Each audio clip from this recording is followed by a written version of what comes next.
Important और बहुत pride की चीज़ है, गर्व की बात है हम सबों के लिए कि ऑल इंडिया की सीनियर लेवल की एक फ़ुटबॉल पहली बार त्रिपुरा में हो रहा है और अच्छे प्लेयर्स और बढ़िया नेशनल लेवल के प्लेयर्स काफ़ी आ रहे हैं इसमें खेलने। बहुत डिटेल्ड प्रोग्राम, अकोमोडेशन, रिसेप्शन, उनकी transport, arrangement of matches, administrative issue, सब पे एक बहुत डिटेल्ड प्रोग्राम हुई है। हमारी टीम है यहाँ, इन्होंने बहुत गहराई में जाके अरेंजमेंट किया है ताकि स्मूथली हो। हम लोग बहुत होपफुल हैं कि बहुत अच्छा रिस्पांस होगा इसका और पब्लिक भी खूब एंजॉय करेगा। सर कितनी टीम आ रहा है? अभी टोटल 41 टीम्स हैं सर कितने? अब 45 हो गए, 45 टीम्स हो गए हैं जिसमें 9 विमेन हैं और 36 मैन। सर कहाँ खेल होगा ये अगरतला को छोड़ के? अगरतला के अलावा टोटल 5 जगहों पे अभी रखा है हम लोगों ने।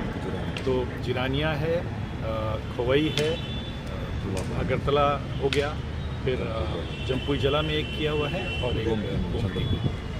त्रिपुरा टीम कैसा रिजल्ट कर सकते हैं आपको? हमारी टीम बहुत इंथुसियास्टिक है, हम लोग ज़रूर अच्छा करने की कोशिश करेंगे। त्रिपुरा पुलिस की टीम खूब प्रैक्टिस कर रही है, हो सकता है बहुत अच्छा करेंगे। आप सबों का सपोर्ट चाहिए उसको। Thank you.